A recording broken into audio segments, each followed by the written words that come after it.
Hello, dear listeners.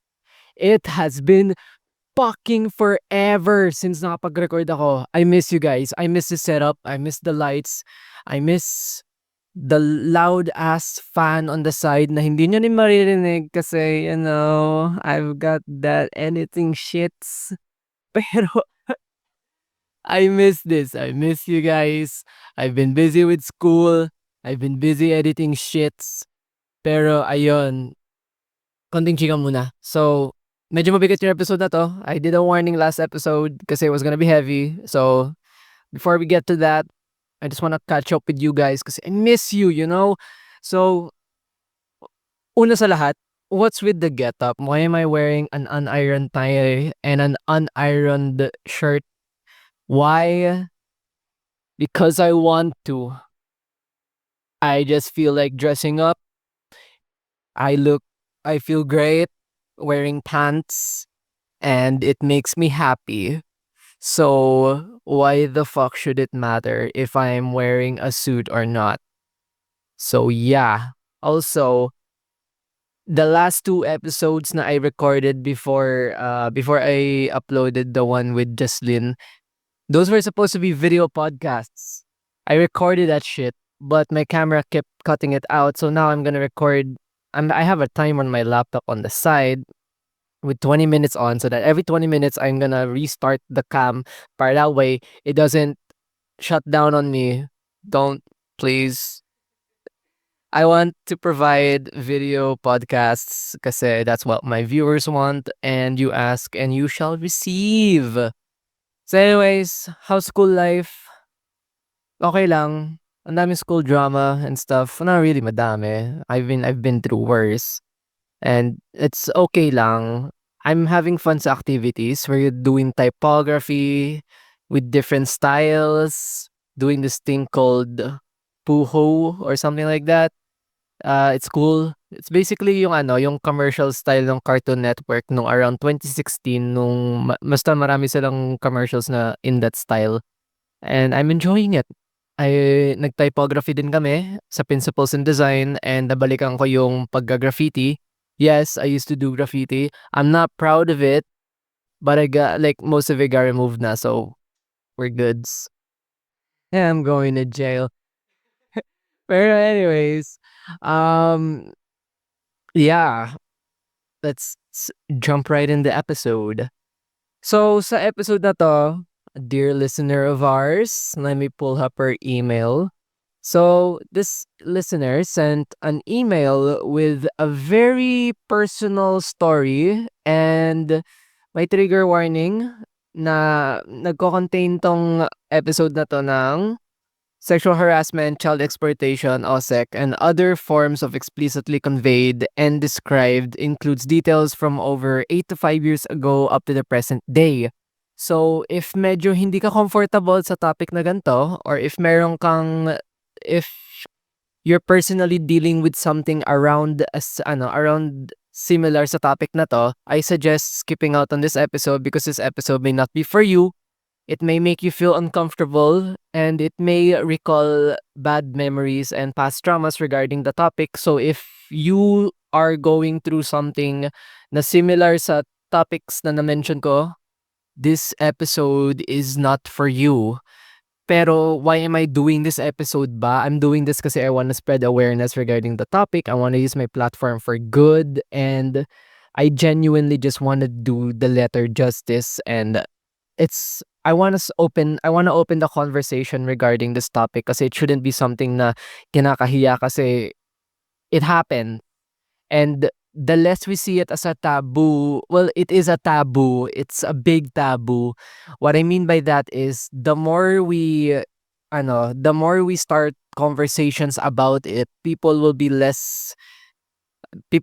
less kasi usually when people go through this scenario, they do not want to talk about it kasi it makes them feel uncomfortable and rightfully so. Kasi our society is very not into this culture and it shouldn't be a culture in the first place. Pero what I mean is, nai-stigmatize kasi yung mga tao na pinagdadaanan to. kaya it can be hard for them to open up. And the more we start conversations, maybe we can encourage people that are going through a similar problem to reach out to authorities and seek help and seek justice for people na naapektuhan ng issues na 'to. So, before that, gusto ko lang i-share na marami tayong before that, pero that's because this is my first heavy topic. Kasi most of my topics are just pretty light, pero I don't mind going through the extra effort. So, gusto ko lang i-share na before doing this episode, a lot of research and forethought went into the episode. Kinonsider ko kung gagawin ko ba 'tong episode na 'to or hindi kasi it's a bit problematic. It's a bit mahirap siya pag-usapan. Not everybody can rightfully approach this episode the right way, and I can get potential backlash for this, but I know na what I'm doing is not wrong kasi I'm just voicing out my opinions and I am just citing legal sources regarding the topic, all in hopes of raising awareness and para ma-encourage ko yung mga people na may possibly pagdaanan 'to para aware sila sa possible laws na nalalabag ng mga tao, ng mga offenders, and they can reach out to authorities. I'm just doing this all in hopes of, ayun nga, encouraging victims to speak out about the experiences and to spread awareness, start conversation about it. I mean, I'm not the first person to fucking do this, pero I just wanna contribute to the already available information out there. Um, I'm not a professional. I don't study law, and course ko is multimedia arts. So, very malayo. I'm not a philosophy student, although some philosophy students have questioned if kung MMA ba talaga ako or philosophy student kasi I seem to know a lot about philosophy. It's just a very interesting topic for me. And I am recording this at 2:32 a.m. and I am this energetic because I just had coffee. And I love coffee. You guys know that. So, ayun. Kinonsider ko kung gagawin ko ba 'to or hindi, and inisip ko na it would benefit a lot of people. It would benefit the majority. It won't benefit everyone kasi of course, some people that listen to this may be the offenders that do the crimes. Pero para aware na rin sila sa mga consequences ng actions sila. So, let's get the fuck to it then. Alright. So, okay, this is very exciting for me. Not because I like it, but because this is something very new and I like trying new shit. So, this letter came from one of our listeners. He said, "Good morning, / good evening. Dear Nash, to begin my story, I would like to make an intro about myself. I'm Rins on Litmatch. So, this person discovered my channel on Litmatch kasi I do my advertising there. Kasi they just bump my shit every day for free to a fuck ton of people. So, it's basically free marketing, so I don't have to pay for ads. And a lot of people there are looking for entertainment kasi people go there when they're bored and when they're lonely. And podcasts provide both company and information, and it cures your boredom. So, anyways, okay, her name is Rins. I'm natural born Filipino and I don't usually give my personal name or any personal accounts that may link to my real identity. This was due to my privacy concerns. So we'll respect that and we'll give her, that's not her actual name. I already talked to her beforehand about this topic just to make sure na comfortable siya or hindi. Her real name isn't actually Rins, okay? It's a code name. So this information contains sexual harassment, child exploitation, yada yada yada. I already said that.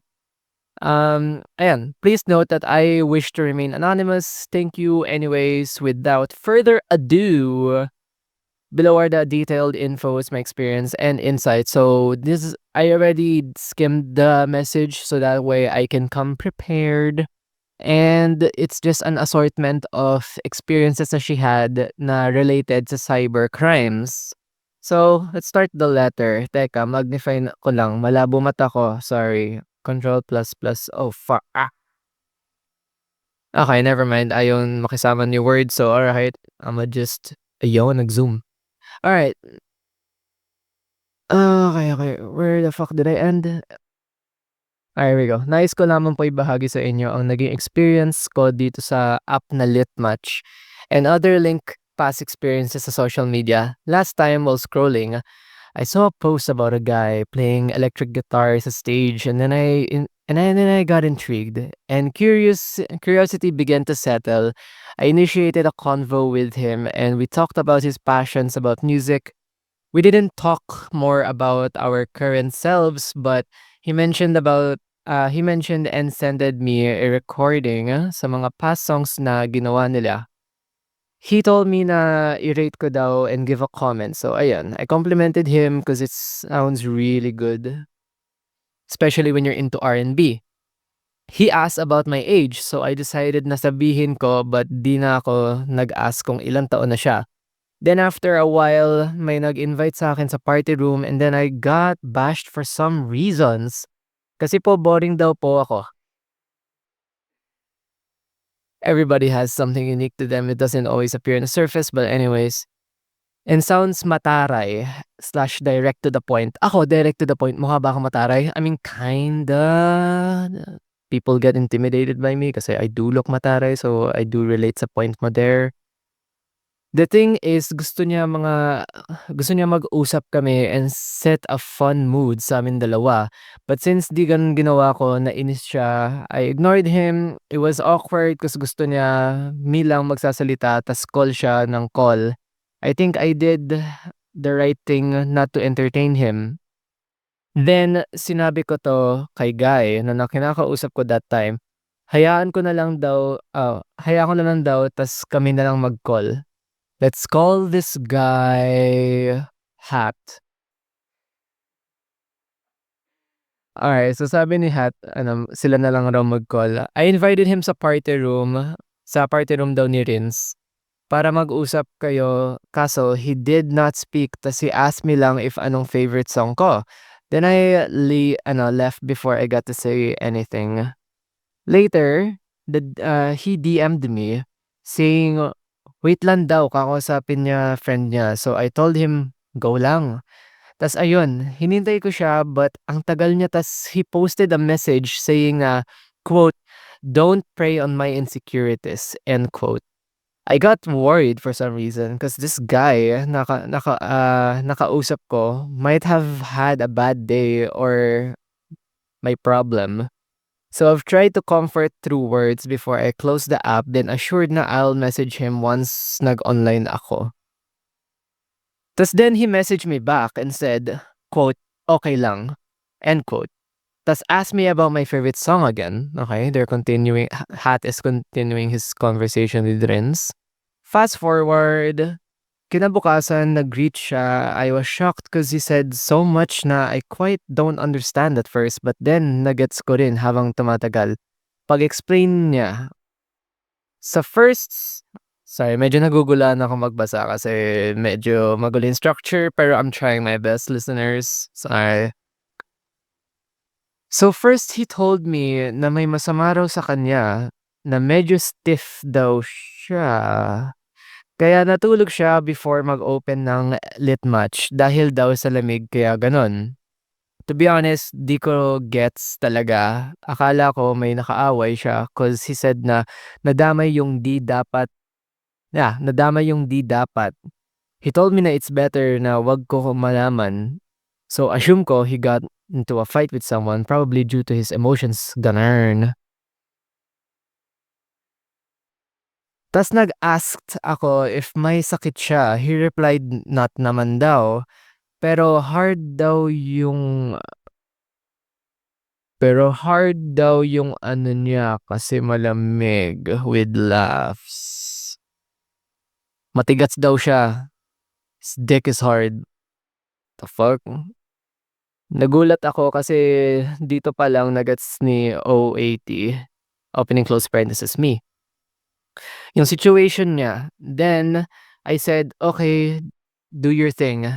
I get it now." Bro, why the fuck would you just say na like Hey, my dick is hard. It's pretty clear na it's pretty clear na you're trying to heat up the room and trying to rise the sexual tension, pero it's pretty clear na Rince doesn't go down like that kay Hat. Pero let's see where this goes. Alright. Dito siya nag-react na wag daw mi magagalit kasi it's normal. I mean, it is normal na men do have erections, pero it's not normal to just randomly bring it up to a friend. Maybe if you and your friend get down like that, then go. Pero it's pretty clear na from the relationship ni Rins and ni Hats, hindi established na meron silang sexual relationship, na it's purely just platonic friendship. So, Hat has some weird intentions going on here. Alright, and then let's continue. Dito siya nag-react na wag daw mi magagalit kasi it's normal. Which is for me, that happened naman kaya I understand. Then, if you can see sa chat ko, medyo na weirdohan talaga ako. I have a weird feeling, something felt off, but di ko talaga masabi kung ano exactly ginagawa niya. Listeners, I think we all know what's going on here. But anyways, pero I don't blame her. She was young when this happened, so yikes. Probably instincts ko na mag-ingat sa sasabihin ko since I have trauma before. Wonder what that might be. He assured me na the chat may continue if gusto ko. Open and close parenthesis. Ito pagkakaintindi ko, sabi ni Rins. But there might be another interpretation sa sinabi niya when I told him na ayaw niya maging bastos but if want ko raw, it's fine with him. So it's pretty clear na Hat is looking for sexual release kasi he's pretty pent up and nilalabas niya yung sexual frustrations niya kay Rins. Which it's fucked up kasi it's a platonic friendship and it's pretty clear na Rins is not comfortable with that kasi Rins gave Hat the benefit of the doubt saying na it's okay, understand, do your thing. Just go do your thing. You don't gotta tell me about it kasi I don't get down like that. But it seems like the guy is insisting, which ini-establish na meron nga talaga siyang sexual interest kay Rins. And ini-establish din ina-oppose ni Rins yung sexual interest na yun by clearly stating na she's uninterested. Pero yung sinabi ni Hat na, quote, but if want mo, it's fine with me. That's just a sly way of him saying na, I'm gonna go do my thing, pero if you don't want me to, it's fine. Or I'm gonna go do my thing, pero if you only want me to, he's being sexually suggestive. And it's pretty clear na Rince does not get down like that. Okay, meron tayong maliit na dialogue portion. Hat, quote, mag-aano kasi ako, kaya sinabi ko later ako mag-chat. Ayoko naman maging bastos. I mean, nagiging bastos ka na nga eh. Kinda. Yeah, oo. And then Rince replies with, yeah, Hat. Pero depende pala sa'yo. Kung gusto mo, okay lang naman sa akin. So para sa mga audio listeners lang, if you could see the video right now, I'm giving the camera like the biggest side eye. And my glasses are like tilted down, giving you the really judging you. Hat, not you, the listeners. I love you guys. So anyways, pero sabi ni Hat, pero depende pala sa'yo kung gusto mo, okay lang naman sa akin. Ang reply ni Rins, "Huh?" Question mark. Open and close parenthesis. It's not clear for me, naguguluhan ako dito since it's opposite sa naisip ko. Ano bang naisip mo? Anyways, you may view some of our conversations in the attachment. I won't flash them on screen because privacy reasons. Alright, and then continue. Quote, but he highlighted na papakalmahin niya muna yon so that he can chat me ng maayos.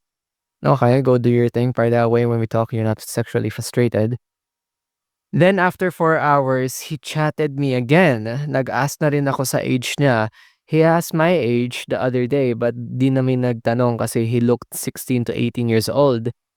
Inassume ni Rins. However, nasa 20s na siya. It's kinda sus, bro.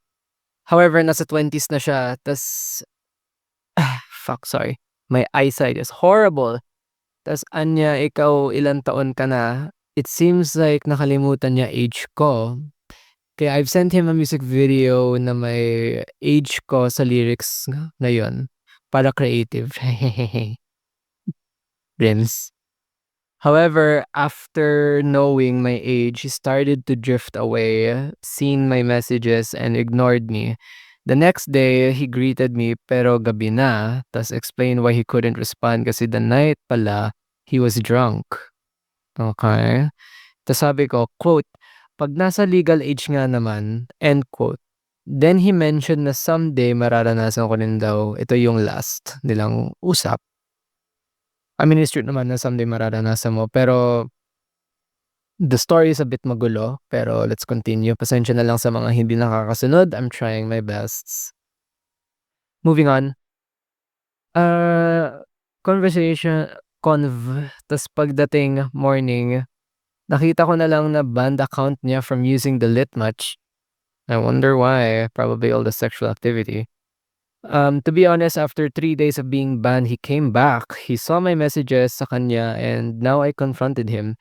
I want to make sure na what I felt, realize, interpret was not subjective and personal opinions ko lang. She wants to, gusto i-clarify ni Rins na hindi lang siya nakakapansin ng sexual tension. She wants to clarify na it's not just her, na it was intentional. Alright. Subjective personal pa lang. And then Hat replied, but first he ignored some of the parts. Kaya I talked to him again and then he said, and then he did not deny what I just claimed about him. So hindi niya dinedeny na he was trying to establish a sexual relationship with Rins despite the age gap, by the way. Kinda sus, bro. Nah, it is sus. The masturbation event before he felt sorry and admitted na naging comfy siya sa akin, that's not an excuse. We've talked and settled things for closure na rin, but that doesn't mean that just because people make mistakes, we should always hold on. Sometimes it's best to lift, learn, and let go of the bond to leave room for growth. Tama ka dyan, Rins. Like, let it go na. It doesn't serve you any, like, it doesn't really serve you any benefit other than just being somebody's pleasure device. Pero ayun, it's great that you left that relationship kasi it's clear na it's making you uncomfortable. I didn't realize yung nangyayari dito, yung mga sinasabi niya di ko masyadong tinake seriously or wala akong napansin na kakaiba. Given your age at the time, I understand. Especially because of, yeah. Anyways, dagdag ko lang.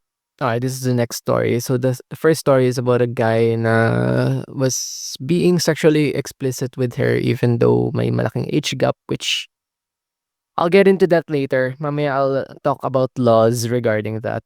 Yes, I did do my research. Rests, I did do research on Republic Acts and yung mga sections ng mga yon para that way ma-educate ko kayo regarding that. I also included mga crisis help sources na for free na pwede niyong i-contact if ever man you're in the situation. Meron kayong sources na pwede niyong malalapitan. Kasi I love you guys. Anyways, balik tayo sa letter. Ang gulo ko, no? Sensya na, guys. Anyways, balik tayo sa letter. Dagdag ko lang, 5 years ago, sorry, may loose skin sa lip ko. Sinisingaw kasi ako kaya moving on. Balik tayo dito. Dagdag ko lang, 5 years ago, may nanliligaw sa akin through social media. He was my kaduan nun sa Mobile Legends Bangbang. Bangbang. Kaso ni-reject ko siya after ng panliligaw niya kasi may nalaman ako. Plus, trust was gradually fading and doubt fueled my decision to reject him. I made it clear pero he make a fuse out of he made a fuss out of saying na sinayang ko raw time niya and ayun, he said shit he said shitty things about me being torpe and being the fuck, wait. I am so sorry guys kung paputol-putol yung pagbabasa ko. About me being torpe and may masakit na words din. I forgot lang yung iba cause I freaking want to forget those words din. Good. It's great na you're forgetting it na. Para that way it doesn't weigh you down na. Para that way it doesn't have power over you anymore. Anyways, but I was hurt kasi I thought we can be friends pa rin kasi I believe in second chances. Pero nagalit siya tas he made fun of me. Mm, Sorry yung grammar. I'm trying so hard to autocorrect it in my head. Ayan, nagalit daw si Hat. Ay, this is a different guy. Okay, sorry. Let me recap the story. Si Hat yung nasa first guy, yung nag-solicit ng intentions to masturbate to Rinse. And then sa second story, let's call him Glass. So, si Glass, itong second guy, yung nanliligaw sa kanya for 5 years ago. Hindi for 5 years, 5 years ago, may guy na nanliligaw kay Rins, pangalan niya is Glass. And, ayun, nagkaduo niya raw sa Mobile Legends and then over time, nag-lose yung trust kasi may mga shit silang hindi na-deal with. Said shit things about me at masakit na words. Ayun. Anyways, back to where we left off. But I was hurt kasi I thought we can be friends pa rin kasi I believe in second chances. Pero nagalit siya tas he made fun of me. There was minor threats. Okay. It's better kung na-explain mo kung anong threats yung binibigay niya. There were minor threats, joking, comparing me to other girls, and the worst, I never imagined this will make me so disappointed. Emotionally attacked ba and felt disgusted? Question mark. He sent me a pic of him flexing his neck down to his abdomen, along with a disgusting video, and it's really heartbreaking daw. Okay, pero first of all, about the neck thing, really, bruh, really? He's this, like, what if, sometimes I just don't get many. Sometimes I just don't get it. But whatever, dude, whatever floats your boat, I guess. Your boat is made out of shit, by the way. Glass. Anyways. Nabalibag ko phone ko sa gulat. Nanginig ako sa takot. Ayoko makita ang phone ko. Tas the first thing I saw is yun. To the point na nakapikit nami para lang ma-delete yun. Disclaimer with 4 exclamation points. Sexual activity nakita ko. It was a child doing something. Whoa, what the fuck? Sexual activity nakita ko. It was a child doing something. It's freaking me out pag naalala ko. Hu. For me, it's a child abuse. Di niya dapat yung ginagawa. What I remembered was a child na naka-blindfolded and doing sexual activity. It was clear na sexual abuse, child exploitation, and not just harassment ang nasa video. It was a video. Too disturbing, actually, lalo na I'm not that much aware sa ganon. If babalikan ko lang yon, I would definitely report that person sa authority and ask guidance since nalaman ko rin na he was a poser. Sobrang naive ko talaga that time. Tas sinarili ko lahat. I've trusted him and thought he was a friend. I felt betrayed, stressed, and experienced anxiety during and after what happened. I mean, especially for your age, I get it. Yung mga impending signs of sexual harassment, violence, and all, I'm not aware it was too late. Due to all na nalaman ko, I got traumatized for ilang years sa paggamit ng social media. Di rin me makapag-socialize sa iba nung comfortably dahil sa takot. I detached myself and and decided to stay sa comfort zone ko. Dahil sa pagiging too trusty ko sa ibang tao, lalo na mga peers ko na guy or classmates of any gender. Hold on, let's process that for a minute. So let me get this straight. Glass, niligawan ka 5 years ago, and then kaduo mo siya sa Mobile Legends, like casual lang yung conversations niyo, and then may pagka somewhat romantic, and then over time, may mga signs na he's not okay, na he's fucked up.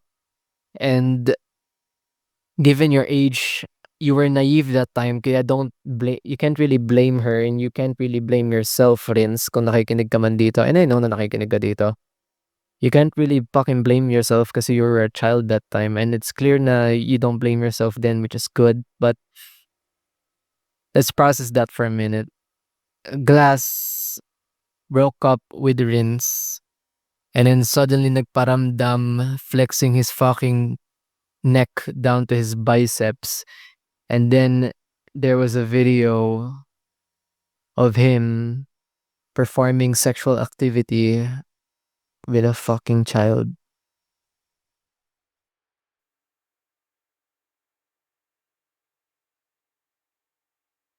What else can I say other than that's so fucked up? And it's shitty kasi online, and it's easier to get away with it, and shit like this happens on a daily basis, and sadly most of cases na ganito hindi nabibigyan ng justice kasi either the victims are too traumatized to speak out, or the doer, the person that did it, easily escapes. Pero most of the time, the victim is just too traumatized to speak out, and understandably so. She was shocked, like to the point nangangatog na siya, and she couldn't really end the video, kaya it was just there playing. God. I mean, put yourself in her position. Imagine you were in your teens and you just saw that all of the out of the blue. And the shitty thing is, it's probably rape. Let's not gonna lie, it's probably a rape. If you're gonna put yourself in her position, because he used to date this person, and then all of the sudden this shit happens, that shit caught you off guard, especially at that age. Kaya we can read, like, it's understandable na ganun yung naging reaction ni Rins. Nag-self-isolate na lang siya kasi she couldn't even barely make she couldn't even barely process it, let alone explain it to to the authorities or tell an adult, kasi she herself can't even process it well. Paano na, like, it's gonna be hella hard for her to reach out and tell an adult kasi siya nga mismo nahihirapan eh, kaya man, I feel bad. So next, to protect myself, I use introvertism and set boundaries to not be a part of crowd mentality and choose who I want to befriend and trust with. As a factor na maging self-defense mechanism ko, yung pagiging introverted niya. Also, now as a teenager na I've realized na my childhood was full of fear kasi naranasan ko na sexual harassment assault kahit na minor lang. From joke lang, for fun, don't be sensitive, don't speak up, don't be KJ, bata lang us, I mean no harm, friends over na, sige ka. It's not sexual, just an act. Role play lang, in words like in words like, killed ko na lang sarili ko. Man, I feel bad, dude.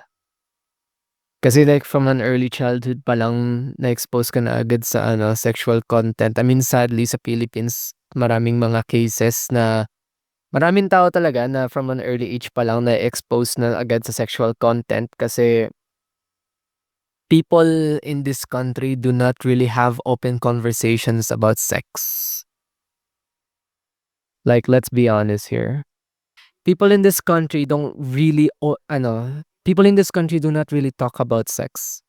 Kasi sa bansa natin, since we're a Christian country, it's hard for us Well, we view sex as a taboo kasi it has such a negative connotation to it. Kaya, oh my God, naka 30 minutes na pala ako. The topic of sex has such a negative connotation sa Philippines to the point that people don't actively talk about it openly. And the people that do talk about it, usually, they don't have a formal na usapan about it. Usually, puro biro, puro kabalastugan kapag usapang tungkol sa sex. Kaya ang kadalasan nadadala sa cases na ganito na sa tingin nila biro-biro lang, sa totoo tangina sexual harassment na 'yun, eh. Sa totoo lang. They think it's a joke, they think na kasi na-expose sila sa environment na ano, they openly talk about it in an inappropriate way, and that's how they view sex na, that's how they ayun na, yun yung magiging perspective nila sa idea ng sex, and it's hard kasi Filipino parents do not typically talk about sex. And if they do, usually it's within a very negative context, which hindi dapat kasi it's a normal thing that people do. And eventually, pagdadaanan mo rin yan, everybody goes there. Kaya maganda kung magkakaroon ka ng proper sex education, hindi lang sa school, like maganda kung at home. Kaya nangyayari, nare-repress yung sexual needs, and then shit like this becomes more common. I mean, granted, even if naman magkaroon ng sexual education sa home, magkakaroon pa rin ng mga cases na ganito. I get that. It's not the answer to the fucking problem. Pero it's gonna help minimize cases na ganito. Kasi if we talk about it openly, it starts to become more serious and it starts to become more, I wouldn't say normalized, pero I would say recognized.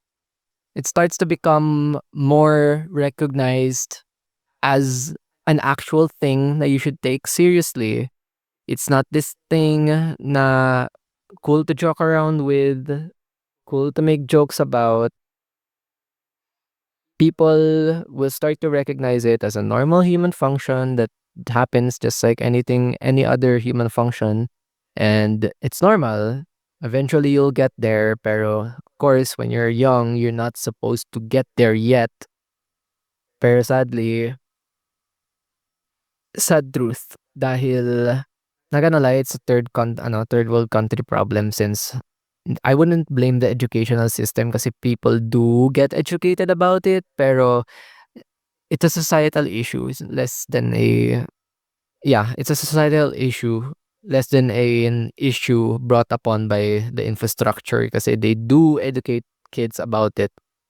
Pero dahil as a society, we normalize joking about it, it becomes more humorous and people don't take it as seriously as they should. Balikan natin yung letter. More on that later. Here am I commentating on society as if I'm a psych major. So anyways, balik tayo sa sinasabi ni Rins. By the way, napakahaba ng letter na to, so bear with me. So anyways, sabi ni Rins, the audacity of my childhood peers, playmates, and other freaking people in my household. Oh fuck, in your household. I've never gone through this, yes. Oh, I've never gone through this. Yes, even if child are still in unmature phase pa lang. Huh? Wait, sorry, let me read that. Yes, even if child are still in unmatured phase kaya things like this happened, hindi ba nila alam yung tama sa mali? Not gonna lie, hindi pa kasi hubog yung moral compass nila kaya they don't really know to distinguish kung ano yung tama sa mali. Especially nung nasa A+ section ako, kahit na we taught ethics about our parents, our teachers, about behavior sa showing respect sa mga girls as boys. It was disappointing at di ko na sinabi sa parents ko sa nangyari back then, but my teachers know naman. So she did tell an authority eventually once she processed it, and once she felt comfortable telling an adult what happened nun, even though my classmates knew I was in the rest. Okay, this is a different story na other from Glass. This is like, alright, this is way younger pa. So tapos na yung story ni Glass. Na-notify yung teacher and walang follow-up context sa kung ano nangyari after that. Pero balik tayo dito sa third story niya. So what happened doon? Even though my classmates knew I was in the restroom, they still pushed the door open since the doorknob was broken noon. I had to use a timba. I love the konyo. I had to use a timba to keep it shut kasi ang lakas ng trip nila mga asar. Ha ha ha ha. It was uncomfortable. They even cornered me and I cried. Kaya buti na lang narinig kami ng teacher namin dati noon. Teacher namin, period. Dati noon, boys and girls shared the same restroom. More on that, I'll comment on that later. Boys and girls shared the same restroom kasi isa lang available noon. For me, kahit na it was a minor thing nangyari, no harm, the memories I have and na felt ko during those moments changed the views in my life. Alright, closing statements na.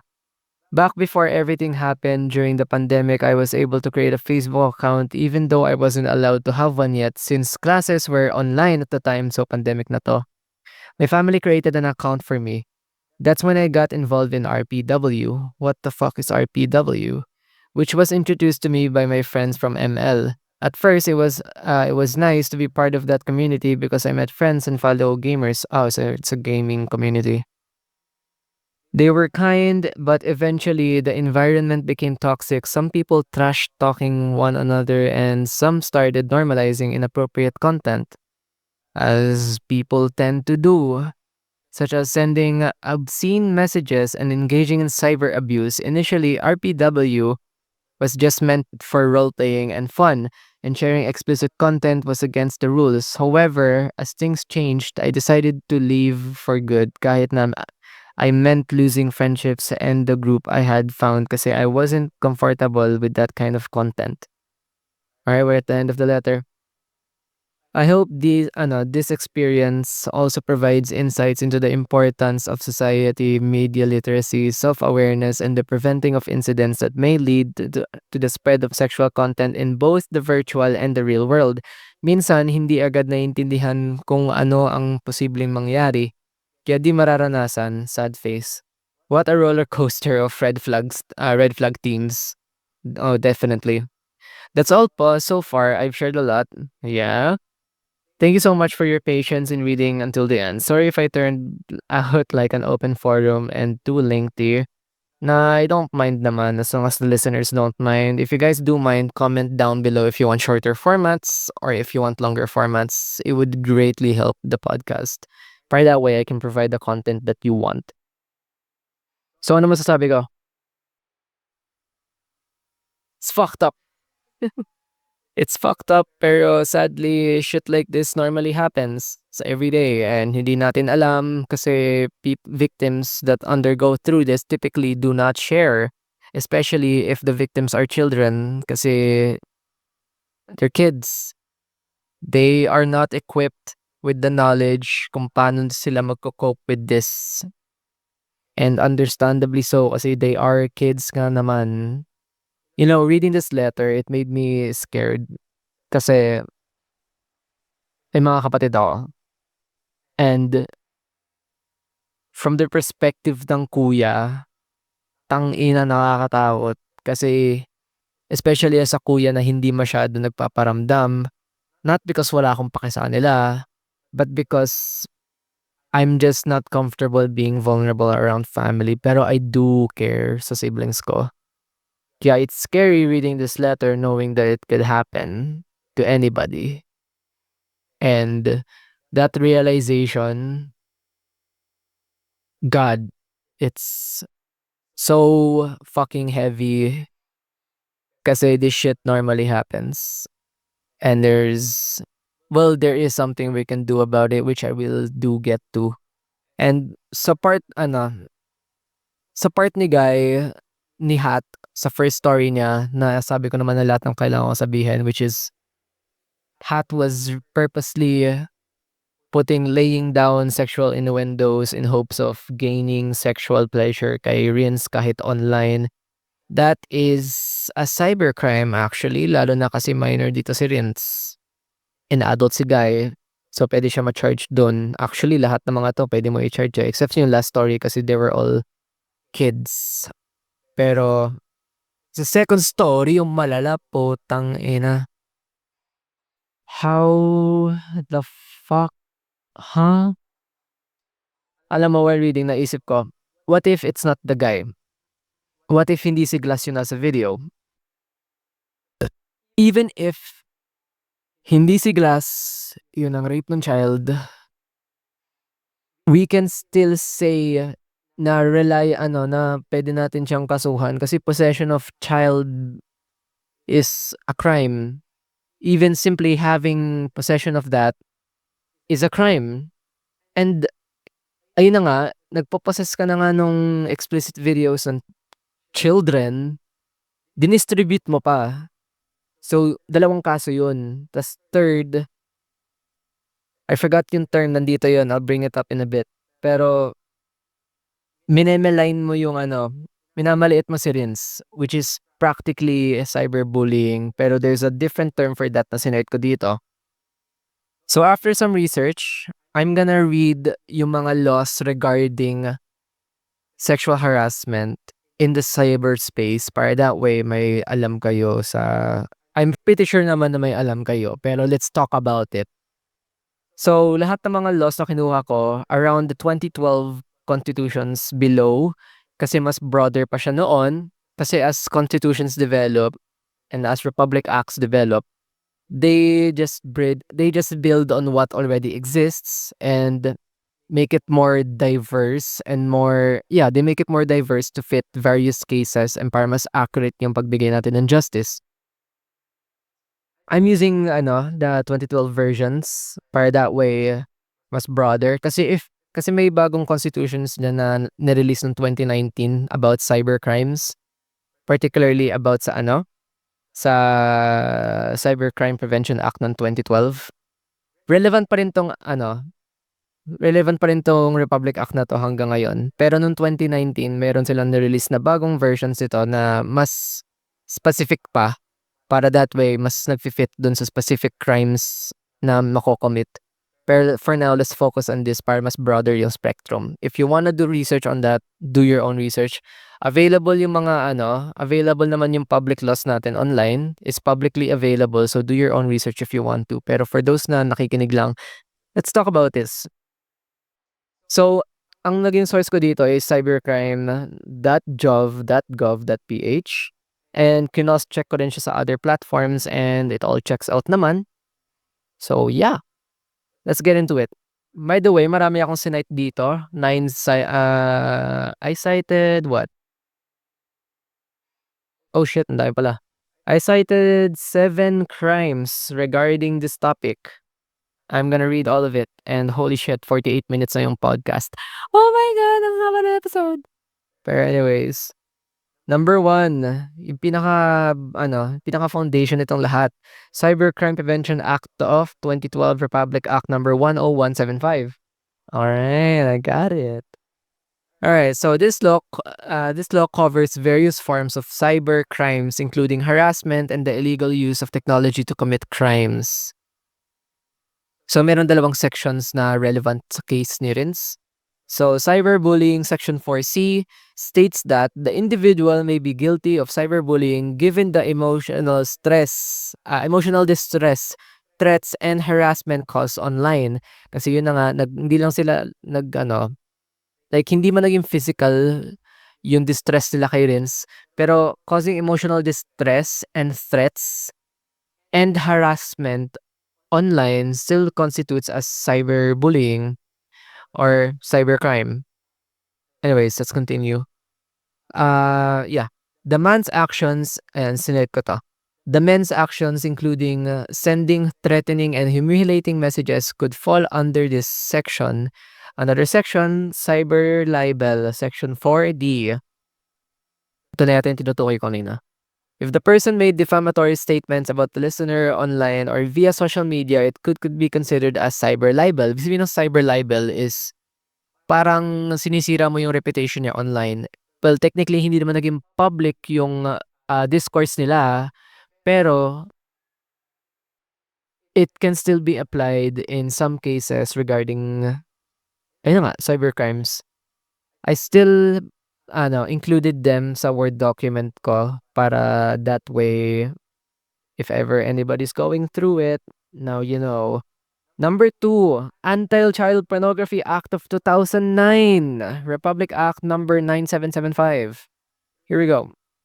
Quote, "This is the most critical law na related sa case ni Rins. It addresses issues related to child pornography and exploitation. The act has strict penalties for the creation, possession, and distribution of CP." Ayun na nga, states here, di ba? Strict penalties for the creation. They didn't really create it, pero who knows, baka it was actually glass. Even if it wasn't glass, possession and distribution. So, liable pa rin siya regarding this Republic Act. So, let's break it down. Let's read into the sections ng Republic Act na to. Section 4 states that specifically criminalizes the possession, production, or distribution of any materials involving the sexual exploitation of children. So, papasok dito yung ginawa ni Glass. Possession of CP. If the individual sent a video shows child abuse or exploitation, they can be charged with possession and distribution of CP. Even if the person did not create the material but distributed, shared it, it still qualifies under this law. This is what I stated earlier. Voila. Number 3, child exploitation. The disturbing video describe false the disturbing video describe ni Rins falls under the category of child sexual abuse material, which is punishable under this law. So, ang bigat nung kaso ni Glass. Tangina mo, Glass, kung nakikinig ka. Anyways, hehe. Number 3. Anti-Violence Against Women and Their Children Act of 2004, Republic Act number 9262. Tama? 9262. Yep. The law is meant to protect women and children from violence including physical, sexual, and psychological abuse. So, papasok dito yung psychological abuse. Cyber man, pero applicable pa rin to kasi nag-cause yung mga men sa stories ni Rins ng psychological distress, emotional distress, possibly and nag-cause pa ng trauma sa parents. I stated that the threats, harassment, and emotional attack described in the letter could fall under psychological and emotional abuse. While this law primarily focuses on relationships, online harassment and its nature can be addressed under its provisions. So, applicable pa rin kasi yun nga, emotional distress. Konti na lang, guys. Haha. So, number 4, Anti-Sexual Harassment Act of 1995, Republic Act number 7877. Yeah. If the man's actions were unwelcome, inappropriate, dito papasok yung consent. Inappropriate and made your listener feel sexually harassed. Though messages, photos, or videos, they could be considered a violation of this law. So, ayun. Hindi consensual yung ginawa ng mga people within all 3 of Rin's stories. So, number 1, hindi nag-consent si Rin sa ganong klaseng relationship and they talked it out naman and the guy apologized, so we can waive that. Pero if Rins was not okay with that and if nag-cause yun ng severe psychological distress, pwede siya mag-file ng case against kay Hat. Pero dahil they talked it out and Rins would rather let it go, we can waive that. Pero when it comes kay Glass, she technically he didn't really based dun sa context nung information provided sa letter, hindi naman siya nagbigay ng sexual advances, pero mas mabigat yung ginawa niya kasi possession and distribution of CP. Teka lang, let's take a break from the laws. Baka nahihilo na ang listeners ko. Guys, okay pa kayo? Gusto ko lang i-share na I really enjoyed doing research for this video kasi I love learning new things in general and researching all the constitutions and republic, not really all, pero just the right amount of republic acts na nagfi-fit dito sa case ni Rins. Reading about it, it it feels my it makes me feel fulfilled kasi I like learning new shit. And I hope na you guys enjoy listening and being educated about this shit. After this part, I'll start stating the helplines para that way if yun yung hanap mo, you can skip ahead. Pero for now, let's continue. So, ayun na nga. Next law number 5, child abuse and exploitation. Oh, this isn't really a law. This is more of an observation now. The described video involving a child engaging in sexual activity constitutes clear child sexual abuse and exploitation.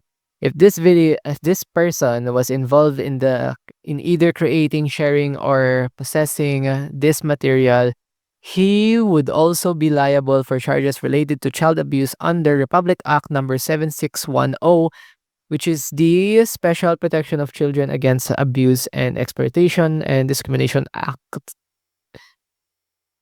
Pwede ko naman hindi basahin ng buo, pero I would rather read it ng buo kasi when you read constitutions, you're supposed to read it as a whole. So anyways, law number 6, last two. Alright, law number 6. Act of lasciviousness. I still do not know how to pronounce that. Lasciviousness, revised penal code no article 314. It states that if the individual was involved in the act of sending sexually explicit material or engaging on any behavior, considering relationship behavior, sexually suggestive, or sexually suggestive ideas or themes, this could lead to criminal charges under this article. So si Hat pwede natin ipasok dito. So, number 7, let's talk about the possible legal consequences. Alam mo na yung laws, ngayon ano yung consequences and yung yung sentence na isa-serve mo if you do commit any of these laws. For cybercrime, imprisonment of 6 to 12 years or life imprisonment and/or a fine up to 1 million pesos. For child pornography, imprisonment ranging from 12 years to life in prison and fines up to 5 million of possession and distribution. Yeah. For acts of lasciviousness, ito yung part na, sending, sharing, possession, creation of CP, dito yung papasok. For those people that commit those crimes, penalties could range from a fine or imprisonment for up to 6 years. Honestly, medyo maigsi. Not gonna lie, I would prefer if it was 6 to 12 years, depending on the amount. Pero possession is possession. Next, for violence against women and children, a penalty of 6 to 12 years of imprisonment and significant fines. Nakalimutan ko i-state dito kung ano yung significant fines na yun as in yung exact number, pero take that as you will.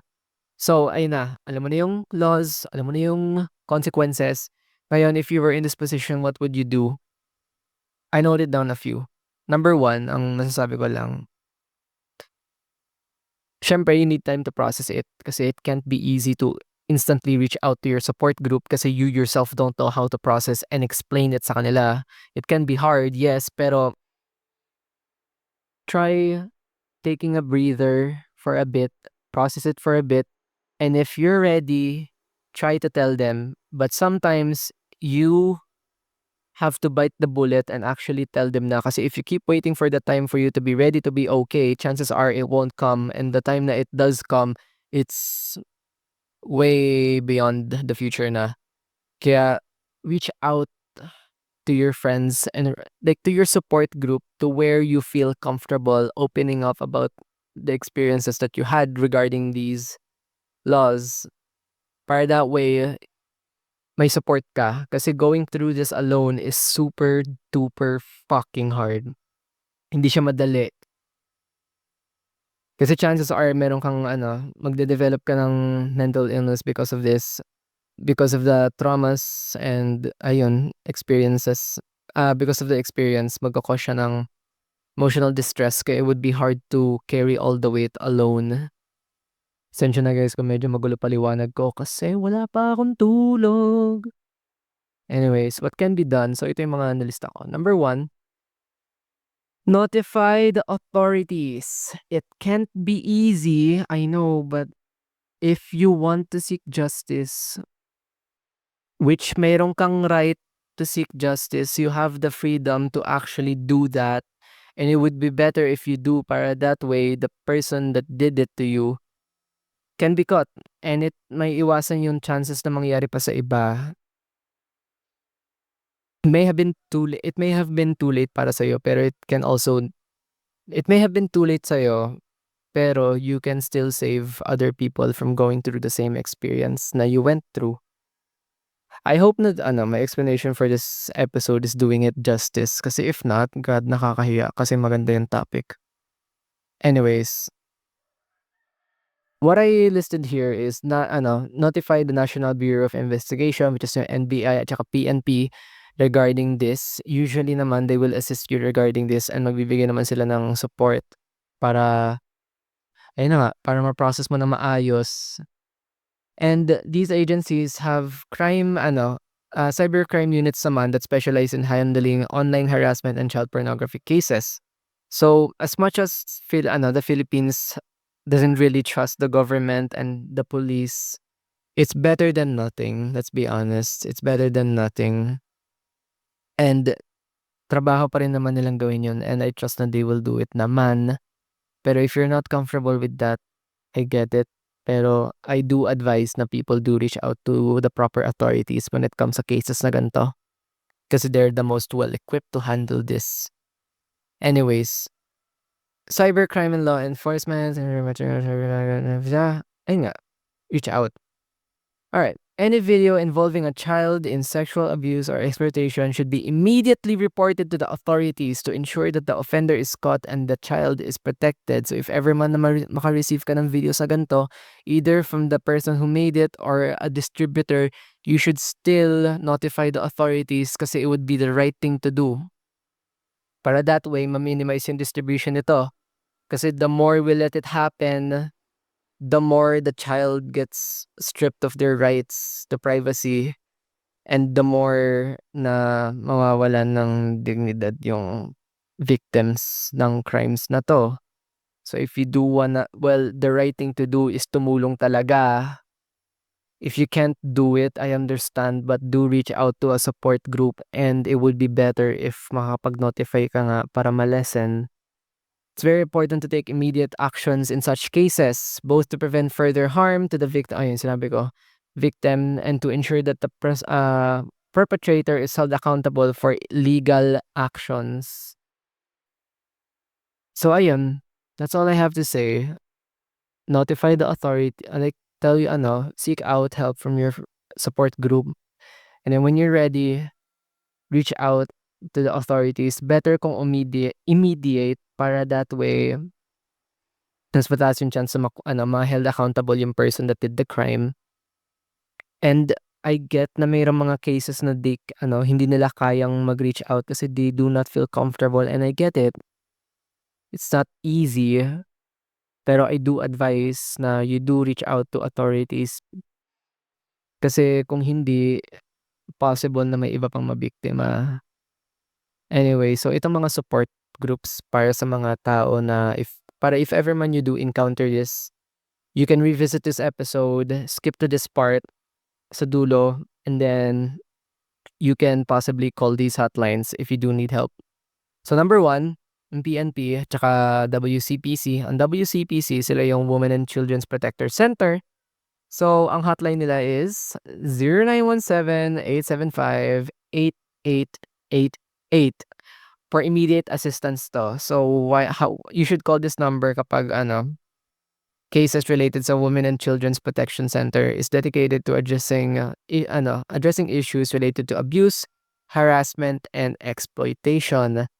Next, yung NBI naman, yung number nila online. Alam ko nag-vary to from different parts ng Philippines, pero do look it up depending on your location. If not, then I'm mistaken. I'm not a professional again, but I try. Anyways, so ayun. The MBI is well equipped to handle online harassment, cyberbullying, and child pornography cases. And I'm pretty sure na meron silang technology na kaya nilang i-track yung sources na to. So even if the prosecutor, the person that did this, disappears off the face of the fucking internet and it may seem untrackable, pero NBI is well equipped naman to figure it out. This is not sponsored by NBI, but ayun, I do wanna talk about their services para if ever you do need it. Next, National Center for Missing and Exploited Children. So if somebody ever goes missing, contact 1343. So ayun, this center provides resources for individuals dealing with child abuse and exploitation and works to prevent and intervene in such cases. Next, Banday Bata 163. I think familiar naman na tayo dito. Hotline number is ayun, 163.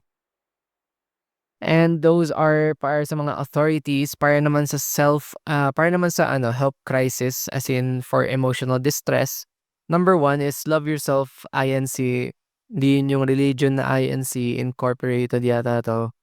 So ayun, for LGBTQ plus and sexual health concerns, 0917-889-5220. Ito for counseling to ha. Counseling. So kung reports yung numbers kanina, pero if you need counseling, go to this number. So ano nga ba ang meron sa Love Yourself Incorporate? Love Yourself offers mental health and sexual health support, especially for the LGBTQ plus community, and provides safe spaces for people to seek guidance. Ayun! Kasi marami akong mga friends and people that I know na merong problems when it comes to sexuality and health concerns and wala silang malapitan and therapy is too expensive. There you go. This is free counseling sa kaalaman ko. So yung number again, 0917-889-5220. Number 6, Philippine Mental Health Association, PMHA. Text or call sila. I'm not sure kung immediate pa to or hindi. So ayun, number nila is 0289613017 and slash, I think alternative number to, 0917-899-8727. So ano meron sa PMHA? Offers mental health services and crisis intervention including counseling and support for victims in trauma. So when it comes to the hotline na to, nagsisingkin lang sa akin na I'm reading this as if I'm a teacher. It reminds me of my professors. Pero contact this number if ever na you need counseling when dealing with trauma and to support victims ng crimes na to. Okay, ito ginamit ko na to, Hopeline PH. I won't explain why. So, ayun, Hopeline is a suicide prevention and mental health support hotline. They provide free and confidential counseling for people in crisis. So for people na hindi nagtitiwala sa therapist kasi feeling nila hindi magiging confidential, they might notify a parent and they don't want it to be a public thing, you can contact Hopeline PH. And the number is 0917-558-4673. And then the rest of these are okay na. Yeah, that's pretty much all that you need to know about that. Wow. What an episode. 1 hour fucking long. God damn. I know na by the end of this episode, you'll probably feel really heavy kasi grabe yung information dump. Pero I just dumped it all in there para if ever you do need it, you can revisit this episode and listen to it again and find the support that you need, as well as para ma-educate ka regarding sa loss na kaya mong ma-relate dun sa experience that you had. Oh my God, I do seriously hope na this video helped educate my listeners regarding the loss ng sexual abuse and cybercrime. It's an extremely heavy topic, I get that, but I wanted to start a conversation. So para sa mga tao na nagstay hanggang dito, Damn, I appreciate you. I did all this research for you guys. Wala akong grades dito, walang anything. I just genuinely wanted to do this.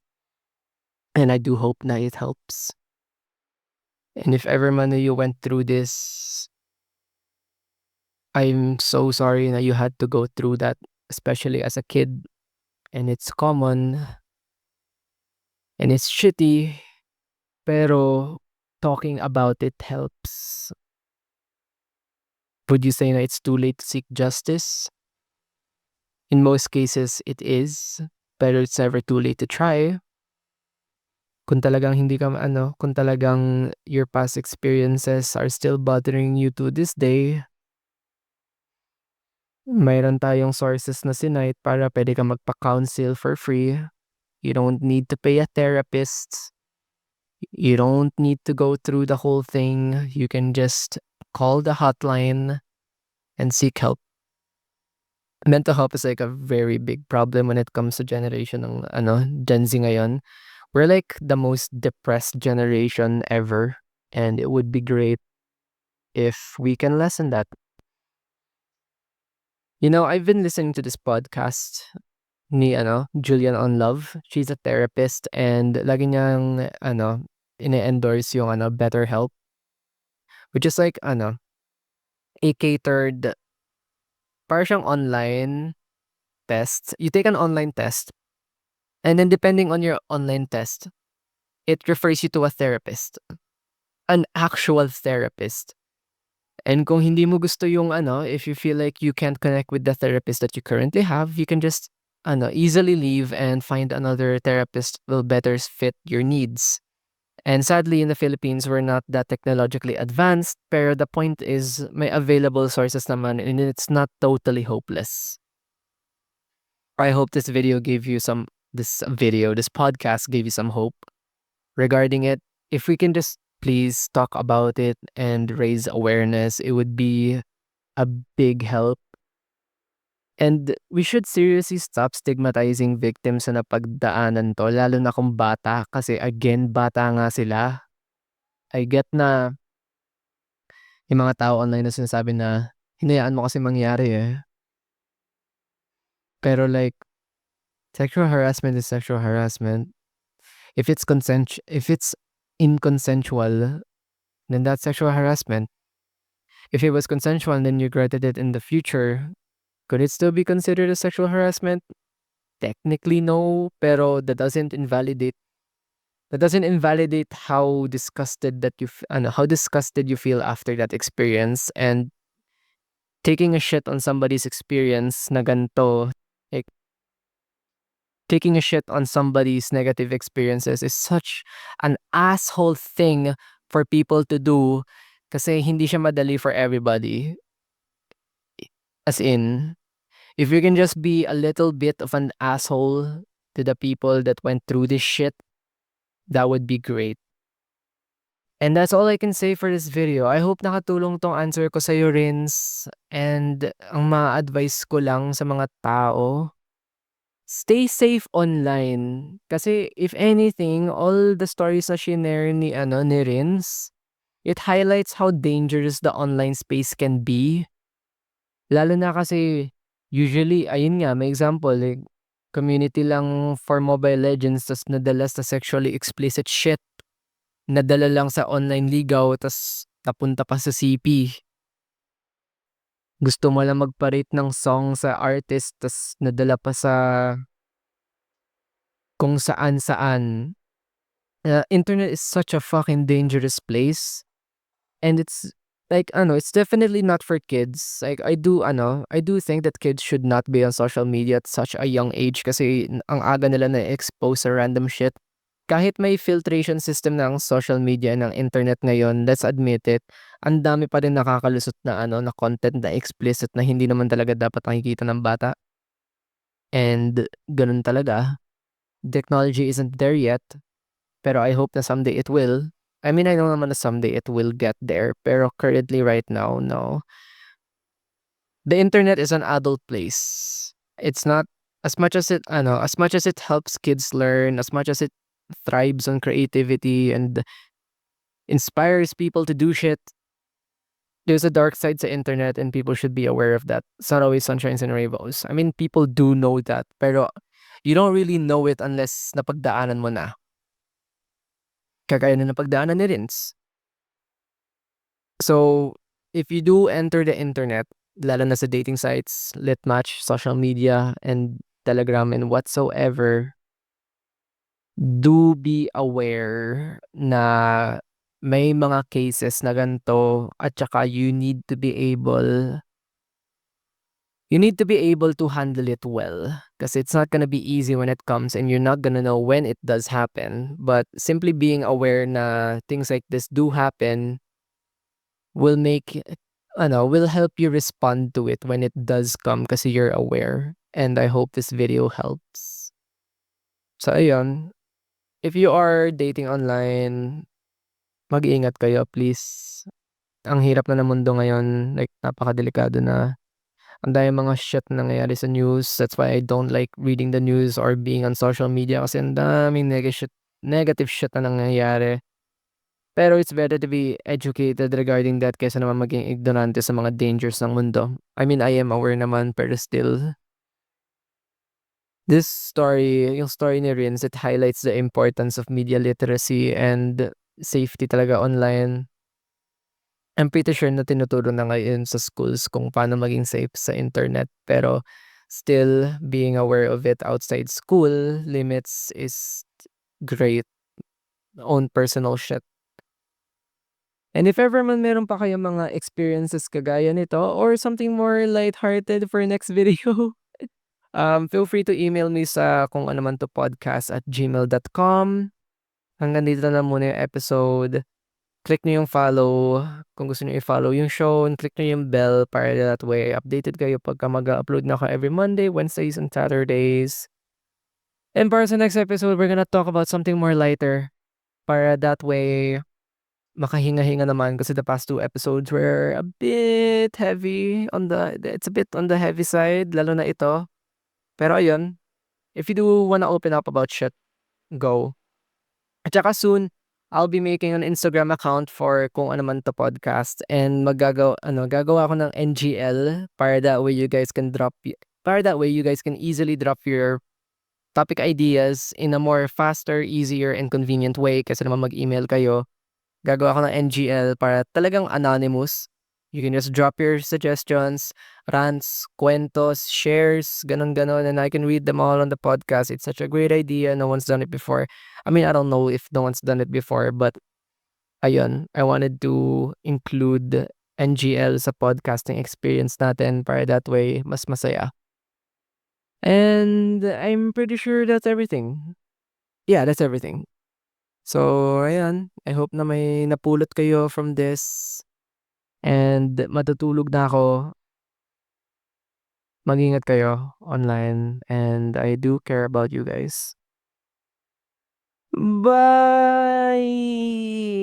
I'm gonna pass out.